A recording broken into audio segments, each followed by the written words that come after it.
ജർമ്മനിയുടെ ഏറ്റവും വലിയ അപ്പസ്തലനും മധ്യസ്ഥനുമാകാൻ ദൈവികാനുഗ്രഹത്താൽ തിരഞ്ഞെടുക്കപ്പെട്ട ഒരു ബെനഡിക്റ്റൻ സന്യാസിയായിരുന്നു വിശുദ്ധ ബോണിഫസ്.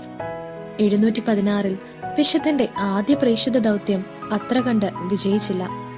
718 രണ്ടാമതായി ശ്രമിക്കും മുൻപ് വിശുദ്ധൻ റോമിലേക്ക് പോവുകയും പാപ്പായുടെ അംഗീകാരം നേടുകയും ചെയ്തു. ഇതിനിടെ ദിവ്യനായ മെത്രാൻ വില്ലിബോർഡിന്റെ കീഴിൽ വിശുദ്ധൻ ഫ്രിസിയ മുഴുവനെയും ക്രിസ്തീയ വിശ്വാസത്തിലേക്ക് പരിപൂർണമായി മാറ്റി.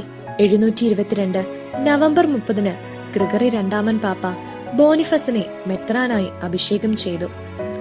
744 ജർമ്മനിയിലെ ആത്മീയ ജീവിതത്തിന്റെ കേന്ദ്രമായി മാറിയ ഫുൾഡ ആശ്രമം വിശുദ്ധ ബോണിഫസ് സ്ഥാപിച്ചു. 745 വിശുദ്ധൻ തന്റെ അതിരൂപതയായി മായൻസിനെ തിരഞ്ഞെടുക്കുകയും 13ഓളം രൂപതകളെ അതിൽ അംഗമായി ചേർക്കുകയും ചെയ്തു.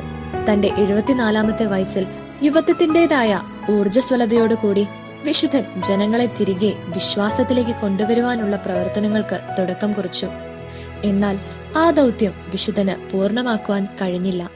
വിശ്വാസ സമൂഹത്തെ ആഴമായ ബോധ്യത്തിലേക്ക് നയിക്കാൻ ഡോക്കുമിലേക്ക് പോകുന്ന വഴിയിൽ വെച്ച് അപരിഷ്കൃതരായ ഒരു സംഘം അവിശ്വാസികൾ വിശുദ്ധനെ കീഴ്പ്പെടുത്തി വധിക്കുകയും ചെയ്തു.